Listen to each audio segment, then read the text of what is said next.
that's the problem of networking. And Dai pointed out that networking is a strength of an innovative leader, but Gibbert argued that, yeah, it could be, but there is a danger because it could be copied. Like, for example, General Electric and White Westinghouse, they are competing with this Pliant, something like that.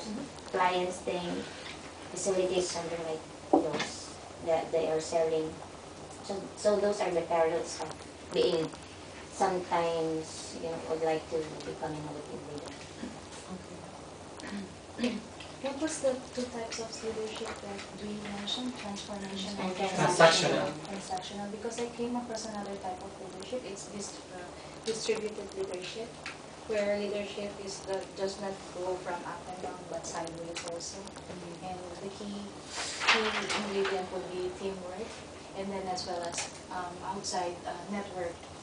That creates an environment of innovativeness. According to my findings, so the main point, if you are a leader or the responsible for some kind of activity in your organization, is give the opportunity your employees or your team. Yeah, that's genocide. Usually, the majority of people think that the innovation decisions is from the COEs or managers, something like that. Sorry, CEO, sorry. But many of the innovation activities is from bottom up of the organization. The middle manager, something like that, or employee on the basis.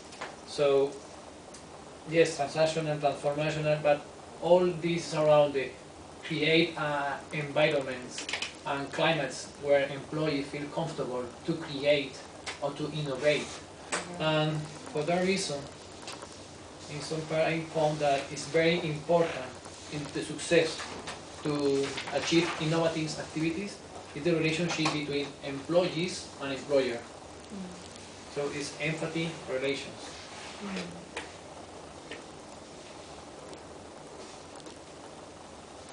So to create or to speak about how is a good leader, maybe it's difficult to use this kind of title. Yes. We can talk, for example, in my opinion, looking for that, it's about what is necessary from the manager or from people or from employee to allow the innovation or to create innovation environment. I think we came up with a lot of leadership styles. So if I can just write it down and then we just kind of discuss. And that's interesting what you said, Cesar.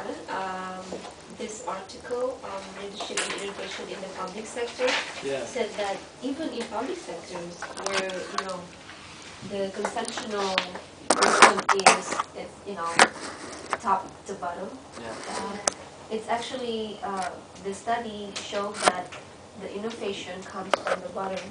Exactly. Yeah. So it's interesting where, At the same time, why from the bottom? Because many times employees need to improve their condition or to create a new technology, and sometimes they create the technology using illegal materials or hidden procedures.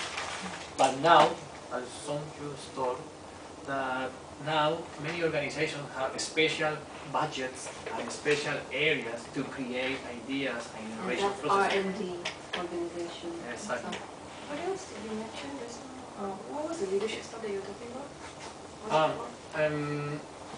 It's a good. It's more about personality.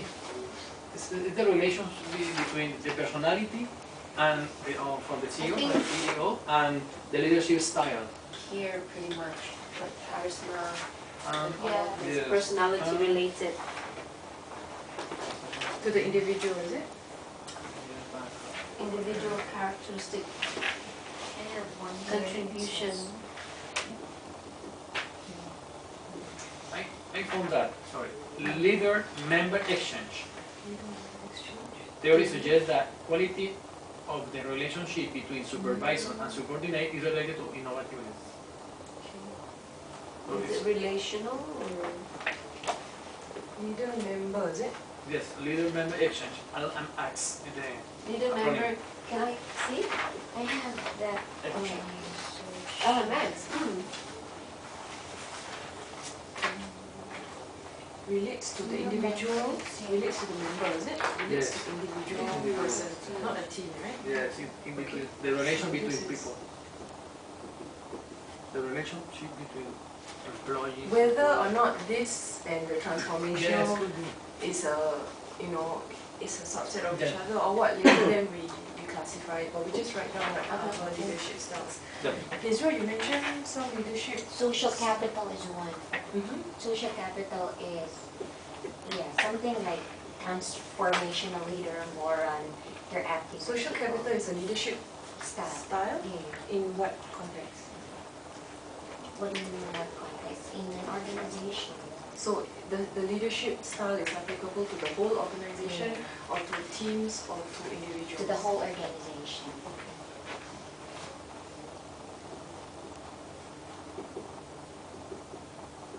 It's much like transformational shows trust.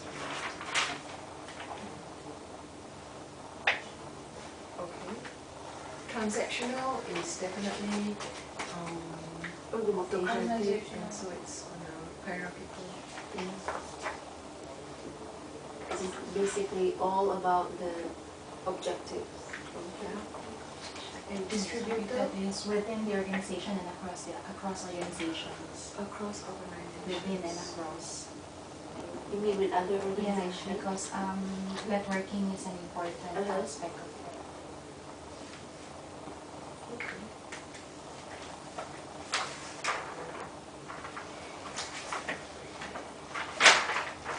Social capital is Social leadership. capital is Development. Molina Morales' words, but with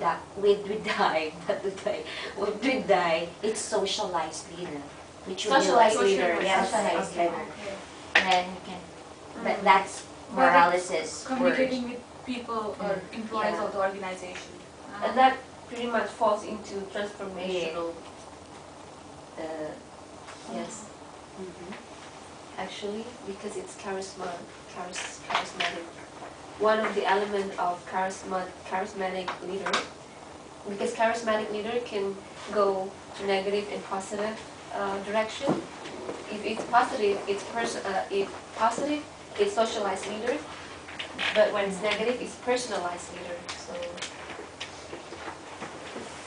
I do not know if this is the right timing because we're talking about leadership styles, but I would just like to throw this question about the article I've read. How about what kind of leadership suits or could troubleshoot the problem of quote-unquote innovative drama, meaning one of your team members tried something and then he failed and then he really took it by heart. He doesn't want to do anything anymore. We call it innovative drama. Oh, okay. So, I came across that article? Yeah, not that article, that term. Okay. Yeah, says here, why learning from failure isn't easy. Innovation traumas and microsystems.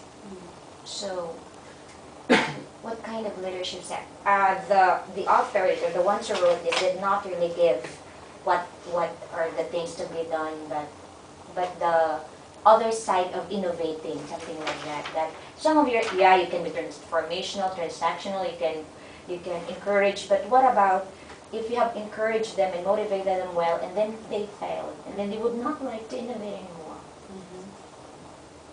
To motivate.